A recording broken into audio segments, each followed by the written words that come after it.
In the sun-scorched courtyard of Northview High, a quiet transfer student with sleeves hiding old scars was about to face a humiliating welcome. What started as a walk across the campus lawn during lunch took a shocking turn when they came face to face with a ring of sneering seniors and a deep, glimmering pool behind them. Moreno wasn't your typical new kid in school. For 7 relentless years, he had spent his life training in competitive water polo after losing his brother in a drowning accident. Known for a ruthless focus and uncanny calm beneath the surface, when he encountered the bully leader shoving him into the deep end, he had no idea he was diving into the moment that would reignite a fire he'd buried long ago. Kai surfaced silently, then launched into a water sprint that would lead to the dismantling of a toxic power structure and the rebirth of the school's abandoned team. What began as an act of cruel hazing would become a catalyst for personal redemption and collective reckoning. The Northview High community would never be the same after one boy reminded them that strength runs deepest where no one thinks to look. Before we jump back in, tell us where you're tuning in from. And if this story touches you, make sure you're subscribe, because tomorrow I've saved something extra special for you. Diego Rivera adjusted his worn backpack straps as he navigated through the crowded hallways of Bayview High School. At 17, he stood just over 6 feet with the lean build of someone who'd spent years conditioning his body for athletic excellence, though nobody at this school had any idea about that part of his life. The California sun streamed through floor-to-ceiling windows, casting geometric shadows across polished floors that seemed to stretch endlessly in every direction. Everything about Bayview High screamed money and privilege.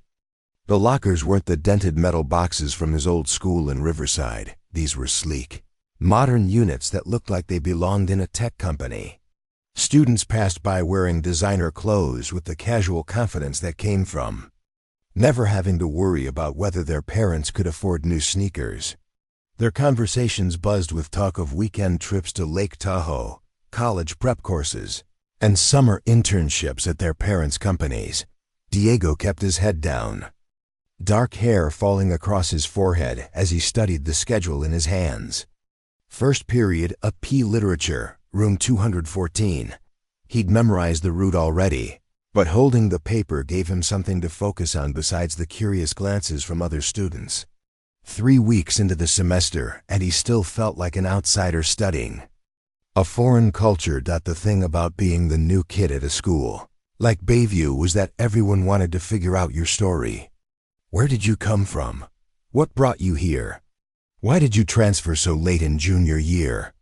Diego had perfected the art of deflection, polite but brief responses, strategic bathroom breaks when conversations got too personal, and always having somewhere else he needed to be.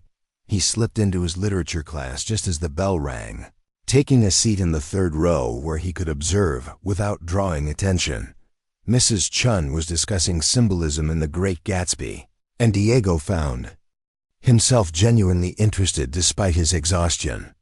Sleep had been elusive lately, filled with dreams that always ended the same way, with the sound of water and a voice calling his name. "Mr. Rivera," Mrs. Chun said, pulling him back to the present. "What do you think Fitzgerald is trying to say about the American dream through his use of the green light?" Diego straightened, feeling 25 pairs of eyes turned toward him. "I think he's showing how the dream itself becomes a kind of prison," he said quietly. "Gatsby's so focused on this impossible ideal that he can't see what's actually in front of him. The green light represents everything he thinks he wants, but it's always just out of reach." Mrs. Chun nodded approvingly. "Excellent analysis. The idea that our desires can blind us to reality is central to the novel's tragedy." A few students turned to get a better look at him, and Diego felt that familiar tightness in his chest. He preferred invisibility to scrutiny, safety to standing out. The rest of the class passed without incident, but he could feel the weight of curious attention following him into the hallway. By lunch, Diego had successfully avoided any meaningful interactions with his classmates. He grabbed a sandwich from the cafeteria. Even the food here was impressive, with multiple stations offering everything from sushi to wood-fired pizza, and looked for somewhere quiet to eat. The cafeteria was a cathedral of glass and steel, with students clustered at round tables. According to invisible but rigid social hierarchies. He spotted an empty table near the windows, overlooking the school's crown jewel, the aquatic center. The building was a masterpiece of modern architecture, with a soaring glass roof that let natural light flood the pool deck. Even from here, Diego could see the 8-lane competition pool, the diving boards, and the smaller warm-up pool where the swim team was currently practicing. His throat tightened as he watched the swimmers cut through the water with practiced efficiency. Their strokes were clean and powerful, their turns precise. These weren't casual swimmers, they were serious athletes, the kind who trained twice a day and lived for the burn of lactic acid in their muscles, the kind he used to be. "Mind if I sit?" Diego looked up to find a girl with short, dark hair and intelligent brown eyes standing beside his table. She was Asian, maybe Chinese American, with paint-stained fingers and a confident smile that seemed genuine rather than calculated. "I'm Maya," she said, settling into the chair across from him without waiting for an answer. "Maya Bennett, you're Diego Rivera, right? The new guy who's been turning down every invitation to hang out for 3 weeks straight." Diego blinked, surprised. "I wasn't aware anyone was keeping track." "Oh, they definitely are. This place thrives on social dynamics, and newcomers are always interesting." Maya unwrapped what looked like a homemade sandwich. "Especially mysterious ones who transfer in the middle of junior year and refuse to join any clubs or teams." "I'm not mysterious," Diego said, though he knew it sounded defensive. "I just prefer to keep to myself." "Fair enough. But in case you're interested, I run the art club. We meet Thursdays after school in the East Wing studio. Very low-key, no pressure to be social. Mostly we just work out our own stuff and listen to music." Diego found himself studying Maya's face, looking for hidden motives or the calculating gleam he'd learned to recognize in people who wanted something from him.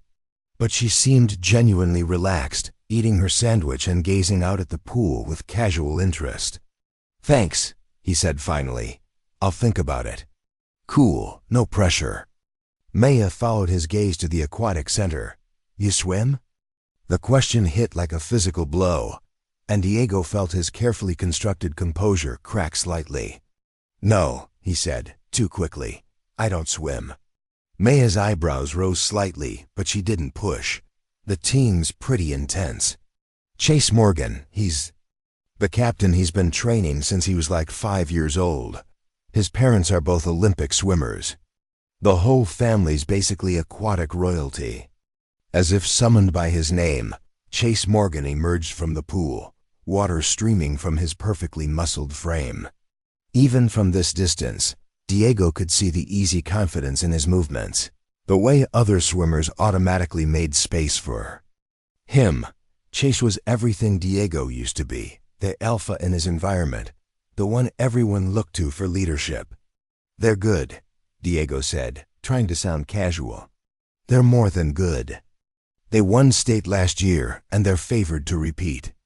Coach Lin runs a tight ship." Maya paused, studying Diego's face. "You sure you don't swim? You have that look." "What look?"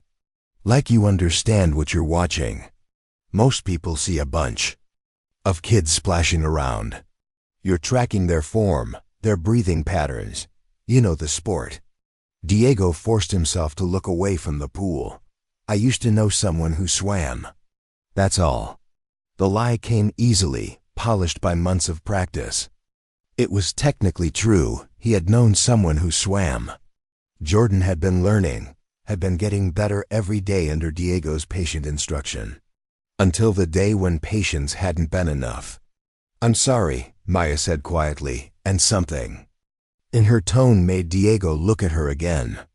"Sounds like there's a story there. There always is." Diego stood, gathering his things. "I should get to class, Diego." Maya's voice stopped him. "If you ever want to talk about it, I'm a good listener. And I mean that not because I'm curious, but because sometimes carrying stuff alone gets heavy." Diego felt an unexpected warmth in his chest, quickly followed by panic. He couldn't afford to let anyone get close, couldn't risk the questions that would inevitably follow. But Maya's offer seemed genuine, without agenda or expectation. "Thanks," he said, and meant it. "I'll remember that." The rest of the day passed in a blur of classes and careful social navigation. Diego had learned to read the subtle hierarchies of high school, the jocks who ruled through physical dominance, the wealthy, kids who commanded respect through family connections, the academic elite who wielded intelligence like a weapon. Bayview had all the usual suspects, but with an additional layer of sophistication that came from money and privilege. By the time the final bell rang, Diego was exhausted from the constant vigilance required to remain invisible. He gathered his things slowly, waiting for the initial rush of students to thin out before making his way to the parking lot, where his mom would be waiting in their aging Honda Civic. But as he walked past the aquatic center, he found himself slowing, drawn by the rhythmic sound of bodies cutting through water. The afternoon sun slanted through the glass roof, turning the pool into a sheet of liquid gold. The swim team was still practicing, their coach a small, intense woman with graying hair calling out instructions from the pool deck. Diego pressed closer to the glass, watching despite himself. The swimmers were working on sprint sets, their strokes explosive and powerful. He could see the subtle differences in their techniques, the way some fought the water while others seemed to flow with it. Without conscious thought, he began analyzing their form, noting areas for improvement, feeling the familiar itch to jump in and demonstrate proper technique. Impressive, isn't it? Diego spun around to find Chase Morgan standing behind him, still damp from practice with a towel draped around his neck. Up close, Chase was even more imposing, 6'3" with broad shoulders, and the kind of natural athleticism that couldn't be taught. His blonde hair was perfectly tousled, and his blue eyes held an intensity that reminded Diego uncomfortably of himself at that age. "The facility," Diego said carefully. "It's really something." "Best high school pool in the state," Chase said with obvious pride. 8 lanes, regulation depth, starting blocks that cost more than most people's cars. "My dad helped design it when they built the new wing 5 years ago." Diego nodded, unsure why Chase was telling him this. In his experience, team captains didn't usually make small talk with random students, especially ones who'd made it clear they weren't interested in joining anything. "You're the new kid, right, Diego Rivera?" Chase's smile was friendly, but there was something calculating in his eyes. "I heard you transferred from Riverside. Didn't they have a pretty good water polo program?" The question landed like a punch to the gut. Diego had been careful about his story, had made sure the paperwork from his old school didn't mention his athletic achievements. But information had a way of spreading, especially in communities as interconnected as these wealthy California suburbs. "I wouldn't know," Diego said, proud of how steady his voice sounded. "I wasn't involved in sports there." "Huh." Chase's eyes narrowed slightly. "That's weird. Because I could have sworn I heard something about a junior national champion. Same last name, same age, same general area." He paused, studying Diego's face. "But I guess there are a lot of Riveras in California." Diego felt the familiar tightness in his chest, the walls closing in. "I really should go. My mom's waiting." "Sure, no problem." Chase stepped aside, but his smile had turned predatory. "Hey, if you ever want to check out the pool, you're welcome to come by. We're always looking for new talent. And who knows, maybe we can figure out where I heard that name before." Diego walked away without responding, but he could feel Chase's eyes on his back. The conversation had been casual on the surface, but underneath lay a clear message. "I know there's more to your story. And I'm going to find out what it is. As he pushed through the school's front doors, Diego caught a glimpse of his reflection in the glass. For just a moment, he saw not the quiet, reserved student he'd worked so hard to become, but the confident athlete he used to be. The one who'd never backed down from a challenge, who'd thrived under pressure and lived for the moment when everything else fell away except the water and the burning need to be faster, stronger, better. That person was gone, buried beneath months of guilt and grief and the crushing weight of responsibility for what had happened to Jordan. Diego had made peace with that loss, had accepted that some prices were too high to pay for the privilege of being exceptional. But as he walked toward his mother's car, he couldn't shake the feeling that Chase Morgan wasn't going to let him stay buried. And despite everything, despite the fear and the guilt and the carefully constructed walls around his heart, a small part of Diego found himself looking forward to whatever came next. The water had been his first language, his truest expression of self. For months, he'd convinced himself he could live without it, that he could be someone else entirely. But standing there watching those swimmers, feeling the familiar pull of competition and excellence, Diego realized he'd been lying to himself. The question wasn't whether he could stay away from the water forever. The question was whether he was strong enough to face what would happen when he inevitably returned to it, and whether Chase Morgan would be waiting for him. When he did, the next morning arrived with the kind of crystalline clarity that made Southern California famous. Diego stood outside the gymnasium, staring at the schedule in his hands. Second period, physical education, swimming unit. No more excuses, no more delays. His fake medical exemption had expired, and Coach Martinez was known for her zero tolerance policy on student participation. His throat tightened as he walked into the locker room. The familiar scent of chlorine drifted through the ventilation system, carrying with it a flood of memories he'd worked so hard to suppress. Other students were already changing, their conversations a mix of complaints about early morning practice and excitement about the upcoming homecoming dance. Rivera. Coach Martinez's voice cut through the chatter. Good to see you're finally joining us. Hope that ear infection cleared up. Diego nodded, his hands trembling slightly as he pulled his old team suit from his bag. The fabric felt foreign against his fingers, like touching a relic from another life. He'd worn this suit to junior nationals, had set personal records in. It had felt invincible whenever he pulled it on. Now it felt like a costume for someone he used to be. You okay, man? A stocky sophomore named Kevin appeared beside him. You look like you're about to throw up. Just nerves, Diego managed, though his voice sounded hollow even to his own ears. The walk to the pool deck felt like a death march. Each step brought him closer to the thing he'd been avoiding for months, the confrontation with his deepest fear. The aquatic center opened before him like a cathedral of glass and steel, the water reflecting the afternoon sun in patterns that once would have filled him with joy. Now they just made him dizzy. Listen up, Coach Martinez's whistle pierced the air. We're working on stroke technique today. I want to see freestyle, backstroke, and breaststroke. Focus on form, not speed. Diego stood at the pool's edge, staring down at the water. It was perfect, crystal clear, lane lines straight as rulers, depth markers exactly where they should be. This was his element, the place where he'd always felt most himself. But now it felt like staring into an abyss. Rivera, you're in lane 4. Coach Martinez called out. Diego didn't move. His feet felt rooted to the deck, his breathing shallow and rapid.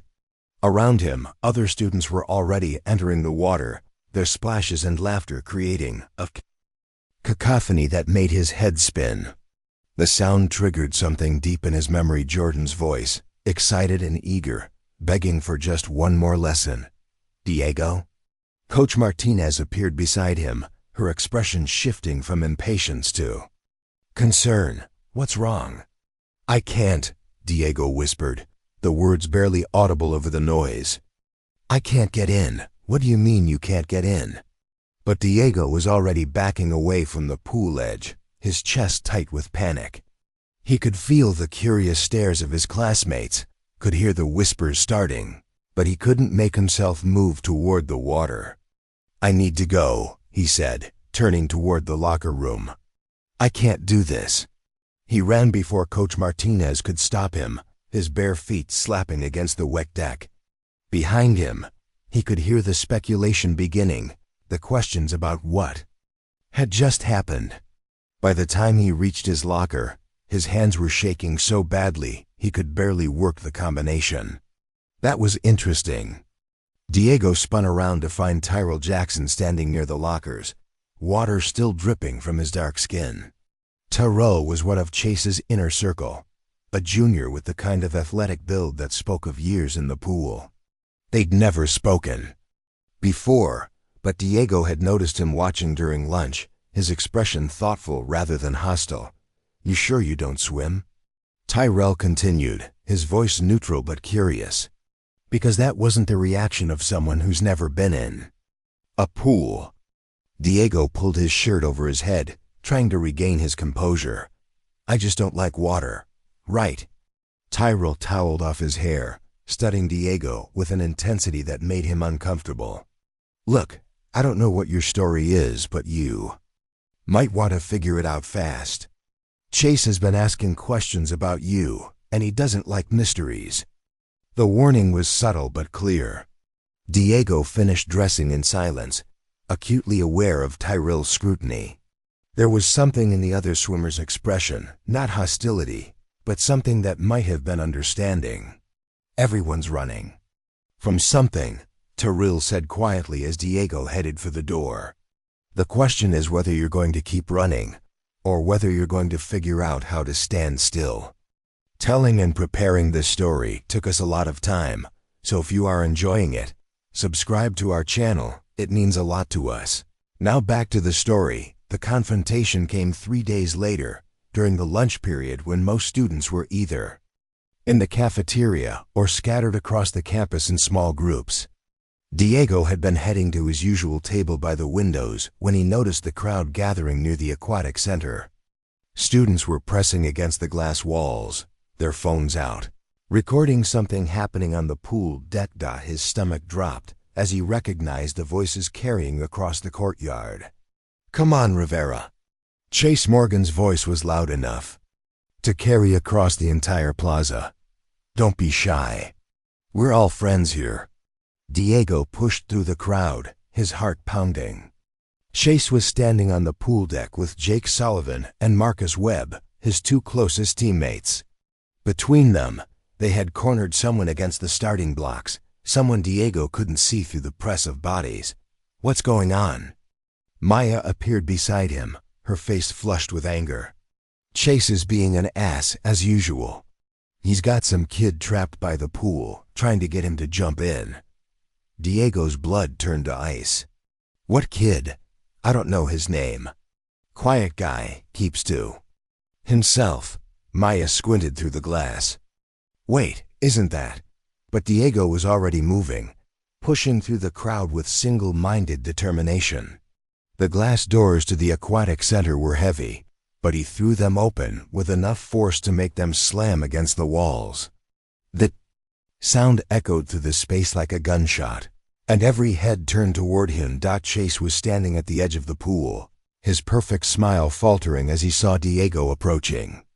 Between him and the water stood a freshman Diego recognized from his morning literature class, Tommy Chun, a small kid with thick glasses and the kind of nervous energy that marked him as an easy target. "Diego."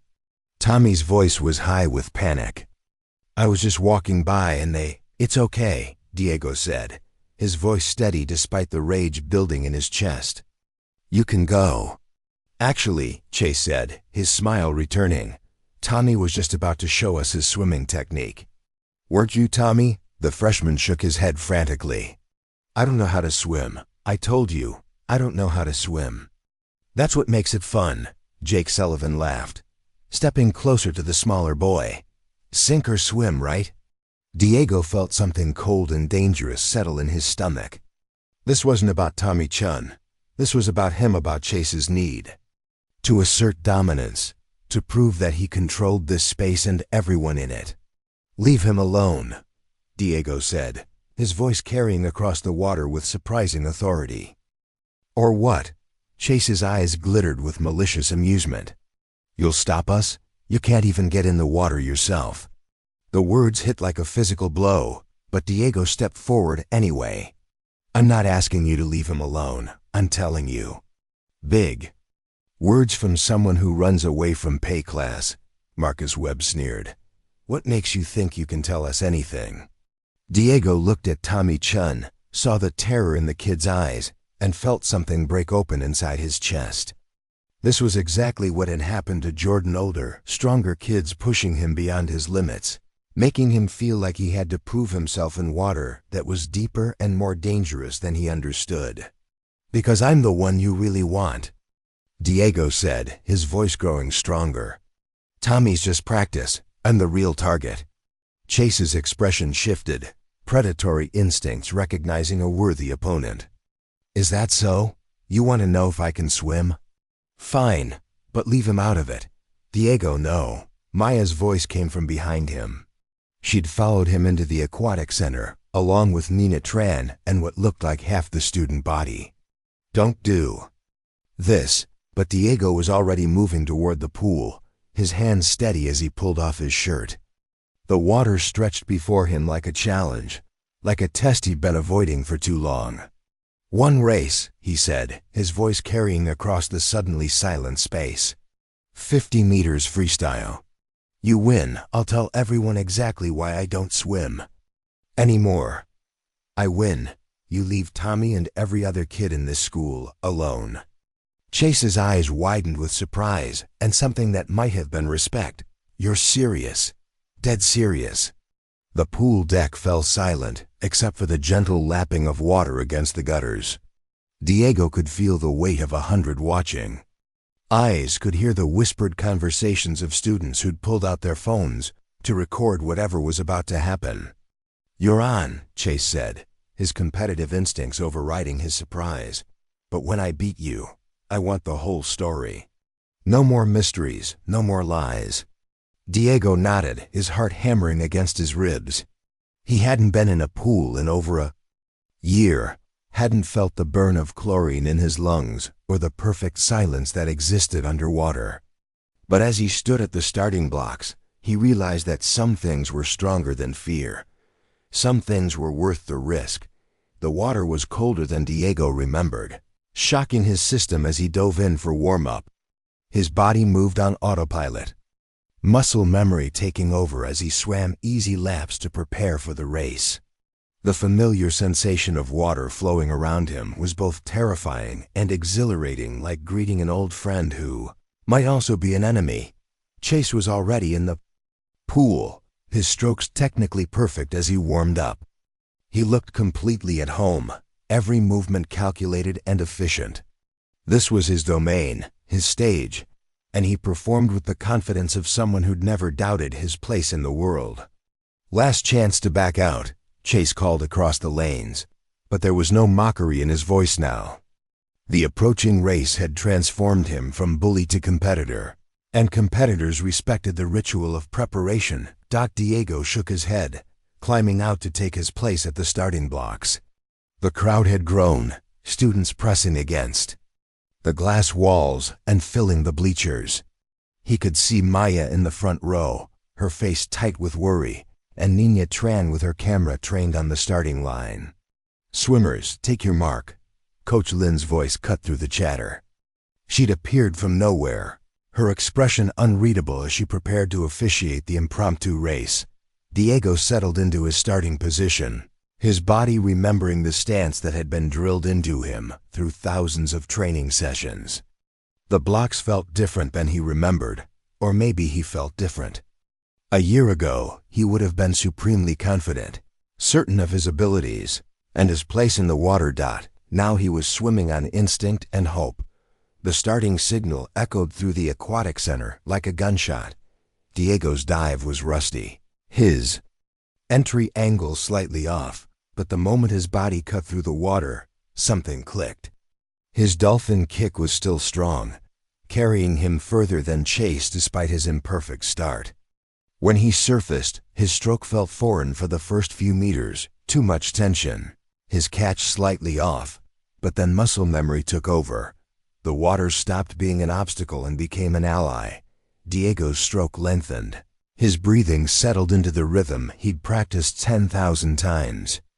The burn in his shoulders was familiar, welcome, even a reminder of what his body could do when pushed to its limits. Beside him, Chase was keeping pace. His technique flawless but somehow mechanical. At the turn, they were even. Diego's flip was sloppy. He'd lost the precision that came from daily practice, but his push-off was explosive. His underwater phase carrying him ahead by half a body length. When he surfaced for the final 25 meters, he could feel the difference.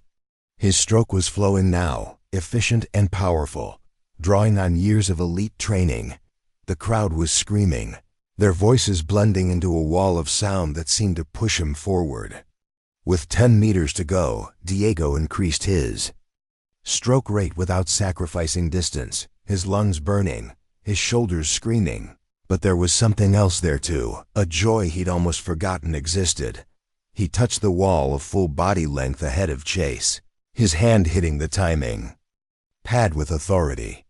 The aquatic center erupted in cheers and gasps of amazement, but Diego barely heard them. He was floating in the water, gasping for air, staring at the lane lines with an expression of wonder. He'd done it. He'd actually done it. Holy shit, someone whispered from the bleachers. Did you see that time? Diego looked up to see Nina lowering her camera, her eyes wide with amazement. Beside her, Maya was grinning like she'd just witnessed a miracle. Even Tommy Chun, safe now in the crowd, was staring with open admiration, but it was Chase's reaction that surprised Diego most. The other swimmer was leaning against the wall, breathing hard, but there was no anger in his expression. Instead, there was something that looked almost like respect. That was a 21.6, Chase said, his voice carrying a note of awe. In street clothes, after a year out of the water. That's faster than my best time in competition. Diego felt a surge of pride that he quickly suppressed. Times didn't matter anymore. Competition didn't matter. He'd proven his point, but that didn't change why he'd stopped swimming in the first place. It doesn't mean anything, Diego said, pulling himself out of the pool. It was just one race. Are you kidding? Chase climbed out beside him, water streaming from his hair. That was incredible. You swam like I used to, Diego interrupted. But I'm not that person anymore. As the crowd began to disperse, Diego felt the weight of what had just happened settling on his shoulders. By tomorrow, everyone would know about the race, about his time, about the fact that Bayview High had a nationally ranked swimmer who refused to join the team. The truth was out now, whether he wanted it or not. And somewhere in the back of his mind, in a place he'd kept locked away for months, Diego felt the first stirring of something that might have been hope. The video had 3,000 views by the time Diego checked his phone that evening. Nina's footage of the race had gone viral within the school's social media ecosystem, with students sharing and commenting faster than he could track. The title was simple: Mystery Swimmer Destroys Team Captain. The description underneath made his stomach twist. New student Diego Rivera reveals hidden talent in epic pool showdown. Maya had texted him twice. That was incredible. Are you okay? And want to talk about what happens next? Diego stared at the messages, his thumb hovering over the keyboard. What did happen next? For months, he'd constructed his entire identity around avoiding this moment. Now that his secret was out, he felt strangely empty, like an actor who'd forgotten his lines halfway through a performance. His phone buzzed with a new message, this one from an unknown number. Pools open until 9 p.m. if you want to swim alone. Coach Lynn. Diego read the message 3 times before it sank in. Coach Lin was offering him something he hadn't had in over a year: privacy in the water. No teammates, no expectations, no one to disappoint if he fell apart. Just him and the pool that had defined so much of his life. He was out the door before he could change his mind. The aquatic center was dark except for the underwater lights that turned the pool into a glowing rectangle of blue-green water. Diego let himself in through the side entrance, his footsteps echoing in the cavernous space. The familiar scent of chlorine wrapped around him like a memory, bringing with it images of early morning practices and late-night training sessions. "I wasn't sure you'd come." Coach Lin's voice came from the shadows. She was sitting in the bleachers, barely visible in the dim light. "I wasn't sure either," Diego said, dropping his bag by the pool deck. "Why did you offer this?" "Because I've been coaching long enough to recognize when someone needs to be alone with the water," she said. "And because I think you've been carrying something heavy for too long." Diego changed into his suit without responding, but he could feel Coach Lin's eyes on him. When he finally stood at the pool's edge, staring down at the water, she spoke. "Again, you don't have to tell me what happened. But you might want to tell the water." Diego slipped into the pool, the cool water embracing him like an old friend. For the first few laps, he just floated, letting his body remember the sensation of being supported by something other than solid ground. Then, slowly, he began to swim. His stroke was tentative at first, careful and controlled. But as the laps accumulated, as his breathing settled into the rhythm he'd practiced thousands of times, something began to shift. The water stopped being a place of fear and became what it had always been before Jordan's death: home. He swam for 20 minutes without stopping, letting muscle memory guide him through stroke after stroke. When he finally paused at the wall, gasping for air, he realized he was crying. Not the desperate sobs of grief he'd shed in the months after Jordan's death, but something quieter, more healing. "Better?" Coach Lin asked from the bleachers. "Different," Diego said, his voice echoing off the water. "I forgot how quiet it is down there. The water doesn't judge," she said. "It just holds you up and lets you move. Everything else is stuff we bring to it." Diego did another 20 laps, then another 10. By the time he climbed out of the pool, he felt lighter than he had in months. Not healed, he wasn't ready for that yet, but somehow less broken. "Thank you," he said to Coach Lin as he gathered his things. "Don't thank me yet," she replied. "Tomorrow's going to be interesting." Coach Lin was right about tomorrow being interesting. Diego arrived at school to find clusters of students watching him with undisguised curiosity.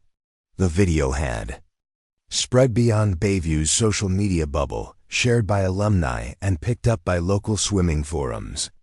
By third period, Diego had been approached by no fewer than 6 students asking if he was planning to join the swim team. "This is insane," Maya said, sliding into the seat beside him in a P literature. "You're like a celebrity now." Tommy Chun told everyone you're his personal hero. Diego shifted uncomfortably. It was just one race. "A race where you beat the team captain by 2 full seconds, Maya pointed out. "People are calling it the upset of the year. People need to find better things to talk about." But even as he said it, Diego knew the situation was beyond his control. The careful anonymity he'd worked so hard to maintain was gone, replaced by a spotlight he'd never wanted. Students who'd never acknowledged his existence were now treating him like some kind of aquatic superhero. The real problem came during lunch. Diego was sitting at his usual table, trying to ignore the whispered conversations happening around him. When Chase approached, the swim team captain looked different, less arrogant, more uncertain. Behind him trailed Jake Sullivan and Marcus Webb. Their usual cocky demeanor was noticeably absent. "Diego," Chase said, his voice carefully neutral. "Can we talk?" "We're talking now," Diego replied, not looking up from his sandwich. "I mean, privately, about what happens next." Diego finally met his eyes. What happens next is nothing. I swim my laps, you swim yours, and we pretend yesterday never happened. Chase's jaw tightened. That's not how this works. You can't just embarrass me in front of the entire school and then pretend it doesn't matter. I didn't embarrass you, Diego said quietly. I just swam faster than you did. By 2 seconds, Jake Sullivan burst out. Nobody improves by 2 seconds after a year out of the water. Nobody. The cafeteria had gone quiet around them, students sensing the tension building between the two groups. Diego could see Maya tensing beside him, ready to intervene if things got ugly. Unless, Marcus Webb said slowly, you were never really out of the water at all. The accusation hung in the air like a challenge. Diego felt his carefully constructed story crumbling under the weight of their suspicion. What are you saying? Diego asked. I'm saying maybe you've been training somewhere else, Marcus continued. Maybe you've been preparing for this moment all along. Maybe beating Chase was always the plan. That's ridiculous, Maya said, but her voice lacked conviction. Is it? Chase leaned forward, his eyes glittering with renewed confidence. Because I did some research after our race. Diego Rivera, nationally ranked swimmer, disappeared from competition circuits 18 months ago. No explanation, no farewell tour, just gone. That's not normal retirement behavior. Diego felt the familiar tightness in his chest, the walls closing in. People quit sports all the time. Not people who were headed for the Olympic trials, Chase pressed. Not people who had college scouts calling every week. People like that don't just disappear unless something terrible happened. Drop it, Diego said, his voice carrying a warning that made several nearby students look up from their lunches. But Chase wasn't done. So what was it? Injury? Scandal? Or maybe you just couldn't handle the pressure of being the best. The words hit Diego like physical blows. He stood up slowly, his hands clenched into fists at his sides. Around them, the cafeteria had gone completely silent, every student watching the confrontation with rapt attention. You want to know what happened? Diego said, his voice deadly quiet. My 12-year-old brother drowned while I was teaching him to swim. He died because I wasn't good enough, because I wasn't paying attention, because I failed him when he needed me most. That's why I quit. That's why I can't stand being in the water. Happy now? The silence that followed was deafening. Chase's face went pale, the aggressive gleam in his eyes replaced by something that might have been shame. Even Jake and Marcus looked uncomfortable, their postures shifting as they processed what they'd just heard. Diego, Maya said softly, reaching for his arm. I'm sorry. I'm so sorry. But Diego was already walking away, his footsteps echoing in the silent cafeteria. He could feel hundreds of eyes following his retreat, could hear the whispered conversation starting up in his wake. The secret he'd guarded so carefully was now public knowledge, spread across the student body like wildfire by the time he reached the parking lot he was running. Diego spent the rest of the day walking the beaches near Bayview, trying to process what had happened in the cafeteria. His confession had been raw and painful, but there was something liberating about finally telling the truth. For months, he'd carried Jordan's death like a secret shame, convinced that admitting his failure would somehow make it more real. Now, everyone knew, and the world hadn't ended. His phone buzzed constantly with messages from Maya, from classmates, even from students he'd never spoken to expressing sympathy and support. But it was the message from Coach Lynn that made him stop walking. My office, 7 a.m. tomorrow. We need to talk. Diego arrived at school early the next morning, the campus quiet except for maintenance workers and the occasional early bird student. Coach Lynn's office was tucked behind the pool deck, a small space filled with swimming trophies, motivational posters, and the lingering scent of chlorine. Sit, Coach Lynn said, gesturing to a chair across from her desk. We need to discuss your future. I don't have a future in swimming, Diego said automatically. Yesterday's performance suggests otherwise, she replied. But that's not what I'm talking about. I'm talking about what you're going to do with the attention you've created. Diego frowned. What do you mean? Coach Lynn turned her computer screen toward him. On it was a local news article titled, "High School Swimming Prodigy Emerges from Tragedy." Below that was another, "Bayview Student's Emotional Return to Pool Goes Viral." Your story has resonated with people, Coach Lynn said. Swimming websites are calling you an inspiration. The video has over 50,000 views now. Diego felt sick. I didn't want any of this, but you have it now. The question is what you're going to do with it. Coach Lynn leaned forward. I've been coaching for 25 years, and I've never seen anything like what you did yesterday. The technique, the power, the speed, that doesn't come from talent alone. That comes from years of dedication and sacrifice. And look where it got me, Diego said bitterly. Look where it got Jordan. Jordan's death wasn't your fault, Coach Lynn said firmly. But if you keep running from the water, if you keep denying who you are, then his death becomes meaningless. You're not honoring his memory by hiding your gifts. Diego stared at the floor, unable to meet her eyes. I can't be responsible for other people in the water again. Who says you have to be? Coach Lynn asked. What if you just swam for yourself? What if you just let yourself be good at something again? It's not that simple. Maybe not.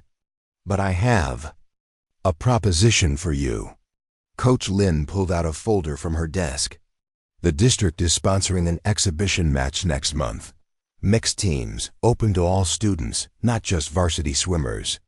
It's about inclusion, about showing that swimming is for everyone. Diego looked up, suspicious. What does that have to do with me? I want you to captain one of the teams, Coach Lynn said. Not the varsity squad. Chase can keep that. But a team of kids who've never had a chance to compete, who've been overlooked by the traditional program. Kids like Tommy Chun. The suggestion hit Diego like a physical blow. You want me to coach? I want you to lead, Coach Lynn corrected. There's a difference. Coaching is about technique and strategy. Leadership is about inspiring people to be better than they think they can be. Diego thought about Tommy Chun, about the terror in the freshman's eyes when Chase had threatened to throw him in the pool. He thought about all the other kids who'd been marginalized by Bayview's competitive culture, who'd been told they weren't good enough or fast enough or strong enough to matter. What if I fail them? Diego asked quietly. What if you don't? Coach Lynn countered. What if you give them something they've never had before? A chance to be part of something bigger than themselves. Diego was quiet for a long moment, staring at the folder in Coach Lynn's hands. Inside were permission forms, team rosters, and practice schedules. Everything he'd need to build something new, something different from the toxic culture that had dominated Bayview's athletics for years. I'll need help, he said finally. You'll have it, Coach Lynn promised. Maya's already volunteered to be team manager. Nina wants to document the whole process. Even Tyrell has expressed interest in helping with training. Tyrell? Diego was surprised. But he's on Chase's team. Tyrell's been questioning a lot of things lately, Coach Lynn said. Your race yesterday made him realize that maybe there's more to swimming than just winning at all costs. Diego reached for the folder, his hands trembling slightly. When do we start? Tomorrow, Coach Lynn said. But Diego, this isn't just about swimming. This is about showing this school that strength comes in many forms, that leadership isn't about domination. It's about lifting others up. Diego nodded, feeling the weight of responsibility settling on his shoulders. It was different from the pressure he'd felt as a competitive swimmer, different from the burden of being the best. This was about something bigger than personal achievement. This was about redemption. One more thing, Coach Lynn said as he stood to leave. The exhibition match isn't just about inclusion. It's about proving that there's another way to approach competition, another way to build a team. Chase's squad will be there, and they'll be looking to prove that the old ways are still the best ways. Diego paused at the door. Are you saying this is about beating Chase? I'm saying this is about showing everyone, including yourself, that the best swimmer isn't always the one who touches the wall first, Coach Lin replied. Sometimes the best swimmer is the one who helps others learn to float. As Diego walked out of the office, folder in hand, he felt something he hadn't experienced in over a year. Purpose. Not the driving ambition that had once consumed him, but something quieter and more sustainable. He was still afraid of the water, still haunted by Jordan's death, but maybe Coach Lin was right. Maybe the way forward wasn't about avoiding his fears, but about transforming them into something that could help others. Maybe it was time to find out what kind of leader he could be. The gymnasium was packed beyond capacity, students filling every available seat while others stood along the walls. Diego had never seen this level of excitement for a swimming event at Bayview. The exhibition match had captured the school's imagination in ways he'd never anticipated, transforming from a simple demonstration into something that felt like a championship. You ready for this? Maya asked, adjusting her team manager clipboard with nervous energy. Behind her, Nina was setting up camera equipment to document what she was calling the most important aquatic event in Bayview history. Diego looked across the pool deck at his unlikely team. Tommy Chun was adjusting his goggles with shaking hands. Sarah Martinez, a sophomore who'd never competed in anything, was doing nervous stretches. Marcus Kim, a junior who'd been cut from the varsity team for being too slow, was staring at the water with determination Diego recognized from his own competitive days. As ready as we'll ever be, Diego said, though his stomach was churning with anticipation. On the opposite side of the pool, Chase's varsity team was going through their pre-race routine with mechanical precision. They looked like what they were: elite athletes who'd been training for this moment their entire lives. Jake Sullivan was already in the water, his strokes cutting through the surface with practiced efficiency. Marcus Webb was stretching on the deck, his muscles coiled with competitive energy, but it was Chase himself who drew Diego's attention. The team captain stood at the pool's edge, his expression unreadable. Ever since Diego's confession about Jordan, something had shifted in Chase's demeanor. The arrogant swagger was still there, but underneath it was something that looked almost like guilt. Ladies and gentlemen, Principal Harrison's voice boomed over the PA system. Welcome to Bayview High's first annual Aquatic Inclusion Exhibition. Today we celebrate not just competitive excellence, but the spirit of participation that makes swimming accessible to everyone. The crowd erupted in cheers, but Diego barely heard them. His attention was focused on Tommy Chun, who was looking increasingly pale as the moment of competition approached. Hey, Diego said, kneeling beside the freshman. Talk to me. What's going on? I can't do this, Tommy whispered, his voice tight with panic. Everyone's watching. What if I embarrass myself? What if I embarrass you? Diego felt a familiar stab of recognition. He'd seen that look before, in Jordan's eyes during their last training session. The desperate desire to please, mixed with the terror of failure. Tommy, Diego said gently, do you remember why you wanted to be on this team? Because you saved me from Chase, Tommy said. Because you showed me that someone like me could matter. That's right. And you know what? You've already won. The moment you decided to get in this pool, to try something that scared you, you became exactly the kind of person this team was built for. Tommy's breathing started to slow. But what if I'm not fast enough? Fast enough for what? Diego asked. To beat Chase? To set a record? Or fast enough to prove to yourself that you're braver than you thought? Tommy managed a weak smile. The last one, I guess. Then you're already there, Diego said. Everything else is just swimming. The first event was the 200-meter freestyle relay. Diego had strategically placed his strongest swimmers, including himself in this race, knowing they'd need to make a statement early. As the teams took their positions, the noise in the gymnasium reached a crescendo. Swimmers, take your mark. The starting signal echoed through the space like a gunshot. Sarah Martinez dove in first for Diego's team, her form imperfect but her effort undeniable. She was up against Jake Sullivan, who immediately pulled ahead with his technically superior stroke. But Sarah didn't give up.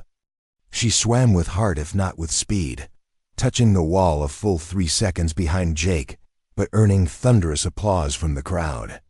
As she climbed out of the pool, tears streaming down her face, Diego realized this was about more than winning or losing. Marcus Kim was next, facing off against one of Chase's sophomore swimmers. Marcus had been cut from varsity for being too slow, but he'd spent weeks training with Diego, refining his technique and building his confidence. His dive was clean, his stroke steady, and while he didn't make up the deficit, he didn't lose any more ground either. Tommy Chun was swimming third, and Diego could see the terror in his eyes as he approached the starting blocks. Across the pool, Chase's third swimmer was already warming up, his casual confidence a stark contrast to Tommy's obvious nerves. "Remember," Diego called out to Tommy, "you're not racing him. You're racing yourself."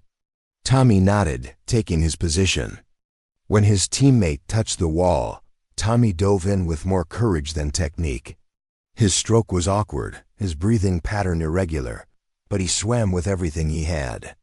The crowd seemed to sense his struggle, their cheers growing louder with each stroke. By the time Tommy touched the wall, he was nearly 5 seconds behind, but the gymnasium erupted as if he'd won gold. Diego felt his chest tighten with pride.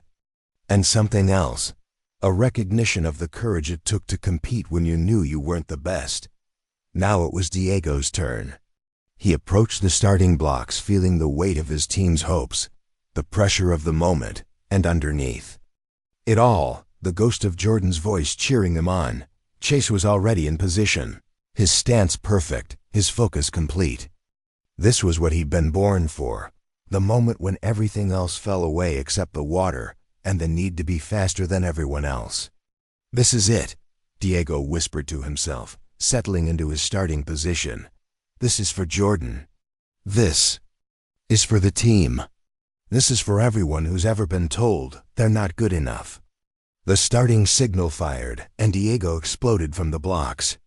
His dive was perfect, his entry clean, his underwater phase carrying him nearly to the 15-meter mark. When he surfaced, he was even with Chase, their strokes synchronized like they were swimming in tandem. But this wasn't about technique or training. This was about heart, about swimming for something bigger than personal achievement. Diego felt his stroke lengthen, his breathing settle into the rhythm he'd perfected over years of competition. Beside him, Chase was swimming with mechanical precision, but Diego was swimming with purpose. At the turn, Diego was ahead by half a body length.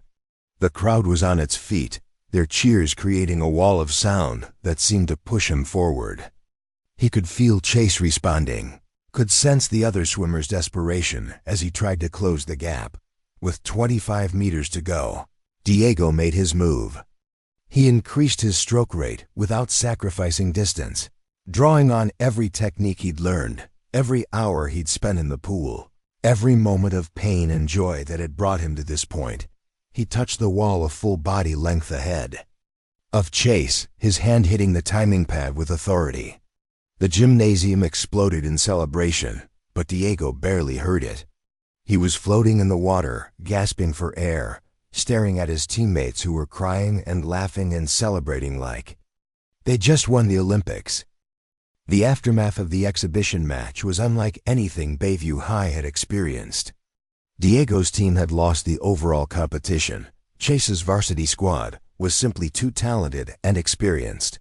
But they'd won something more important: respect, recognition, and the knowledge that swimming was about more than just being the fastest. "Did you see Tommy's face when he touched the wall?" Maya asked, scrolling through Nina's footage on her laptop. "I've never seen anyone look so proud of coming in last place. They were sitting in the school's media center, reviewing the documentary Nina had compiled. The footage captured not just the races, but the moments between teammates encouraging each other, Coach Lynn's quiet pride, even Chase's grudging acknowledgement of what Diego had accomplished. "Look at this part," Nina said, pointing to a sequence where Diego was helping Sarah Martinez with her stroke technique. "This is what leadership looks like. Not domination, not control, but lifting others up." Diego watched himself on screen, remembering the moment. Sarah had been struggling with her breathing, getting frustrated with her technique. Instead of criticizing her form, he'd gotten in the water beside her, swimming slowly while she found her rhythm. "It's weird seeing myself like this," Diego said. "I don't feel like a leader." "That's exactly why you are one," Maya replied. "Real leaders don't need to announce themselves. They just do what needs to be done." The video had already gone viral, shared by swimming websites and local news outlets. The story wasn't about Diego's individual performance, though his anchor leg had been impressive, but about what he'd created with his team. Comments poured in from former swimmers, coaches, and parents who recognized something special in the footage. "Bayview student creates inclusive swimming program that's changing everything," read one headline. "Former prodigy finds purpose in teaching others," read another, but it was the comment from a user named SwimMom47 that hit Diego the hardest. "This is what swimming should be about. Not just winning, but helping others discover what they're capable of. My son quit swimming because he thought he wasn't good enough. This video made me realize maybe we were looking at it all wrong. People are paying attention," Nina said. "This is bigger than just our school now." The real validation came during lunch the next day. Diego was sitting with his usual group, Maya, Tommy, Sarah, and Marcus, when Chase approached their table. But instead of his usual crew, he was alone, his expression uncertain. "Diego," Chase said, his voice lacking its usual confidence. "Can we talk?" The cafeteria around them had gone quiet, students sensing another potential confrontation. But Chase's demeanor was different this time, less aggressive, more vulnerable. "What's up?" Diego asked, gesturing to an empty chair. Chase sat down awkwardly, his hands fidgeting with his water bottle. "I wanted to apologize for what I said about your brother, for pushing you when you clearly didn't want to be pushed. I was a dick." The admission hung in the air between them. Diego studied Chase's face, looking for signs of manipulation or false sincerity, but found only genuine remorse. "Why?" Diego asked. "Why did you need to know so badly?" Chase was quiet for a long moment. "Because I was threatened by you. Because I've built my entire identity around being the best swimmer at this school, and you showed up and made me realize I wasn't as good as I thought I was." "You're still the team captain," Diego pointed out. "You still won the exhibition match." "Did I?" Chase laughed bitterly. "Because everyone's talking about your team. Everyone's asking why our program can't be more like what you've created. My dad spent an hour yesterday telling me how impressed he was with your leadership style." Diego felt a stab of sympathy. He understood the pressure Chase lived under, the expectations that came with being a legacy athlete in a family of champions. "It's not about replacing what you've built," Diego said. "It's about expanding it, making room for different kinds of swimmers, different definitions of success." "Coach Lynn thinks I should train with your group sometimes," Chase said. "Learn what it means to swim for something other than winning." "And what do you think?" Chase met his eyes. "I think I've been swimming for other people's expectations for so long that I forgot what it felt like to swim for myself. Maybe it's time to remember."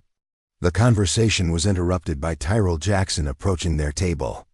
The junior swimmer looked nervous but determined, his usual easy confidence replaced by something more serious. "Diego," Tyrell said, "I want to join your team. Officially, I mean. I want to quit varsity and swim with you guys." The announcement sent ripples through the cafeteria. Tyrell was one of the top swimmers on the varsity team, a key component of their success.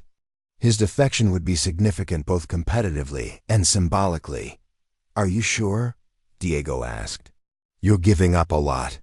"I'm giving up the wrong things," Tyrell replied. "I'm tired of swimming in a program where success is measured only by how many people you beat. I want to be part of something that builds people up instead of tearing them down." Chase looked stricken. "Tyrell, if this is about what happened with Diego, it's not just about Diego," Tyrell interrupted. "It's about the culture we've created. It's about the way we treat kids who aren't as fast as us, the way we make swimming feel like a privilege instead of a right. I want to be part of changing that." 3 months later, Diego stood at the edge of the pool, watching his expanded team warm up for practice. What had started as a small group of overlooked students had grown into something much larger, a movement that was changing the culture of aquatic sports at Bayview High. Tyrell was working with Marcus Kim on his flip turns, their friendship a testament to how much had changed. Sarah Martinez was leading a group of newer swimmers through basic stroke drills, her confidence transformed by months of encouragement and success. Tommy Chun was actually racing some of the varsity swimmers now, his improvement remarkable, but not surprising to anyone who'd seen his dedication. Even Chase had become a regular participant, though he still competed with the varsity team. His presence had been awkward at first, but gradually he'd found his place as someone who could bridge the gap between elite competition and inclusive participation. "Hard to believe this all started with one race," Maya said, joining Diego at the pool's edge. She'd been accepted to USC's sports journalism program, with Nina's documentary serving as a key part of her application portfolio. "It didn't start with the race," Diego replied. "It started with Jordan. Everything I've done here, everything we've built, it's all been about honoring his memory. He'd be proud of you," Maya said softly. "He'd be proud of what you've created." Diego nodded, feeling the familiar ache of loss mixed with something new, peace. Jordan would never see the swimmer Diego had become, would never know about the team he'd inspired or the lives he'd touched. But maybe that was okay. Maybe the best way to honor someone's memory wasn't to preserve the past, but to create a future they would have wanted to be part of. "Diego." Tommy's voice called from across the pool. "Can you help me with my start? I think I'm dropping my elbow on the dive." Diego smiled, remembering a similar request from Jordan years ago. But this time, instead of the stab of pain that mention of technique used to bring, he felt only purpose. "On my way," he called back, diving into the pool dot as he swam across the lanes. Diego thought about the journey that had brought him here. From a nationally ranked swimmer hiding from his talent, to a broken brother carrying unbearable guilt, to a leader who'd learned that the best victories weren't always about touching the wall first. The water embraced him, as it always had, but now it felt different. Not like a prison or a reminder of failure, but like a place where healing was possible, where second chances existed, where the most important races were often won, not by the fastest swimmers, but by the most courageous ones. Behind him, the pool deck buzzed with activity as his team prepared for their next challenge. Ahead of him, Tommy Chun waited with the eager expression of someone who'd discovered that they were capable of more than they'd ever imagined. And for the first time in 18 months, Diego Rivera swam toward the future with hope instead of running from the past with fear. The water didn't judge, Coach Lynn had told him. It just held you up and let you move forward. Diego was finally ready to let it carry him home. Up next, we have 2 more incredible stories that are waiting for you. Just click the image you want to watch and it will take you there. If you enjoyed this video, make sure to subscribe. It would mean a lot.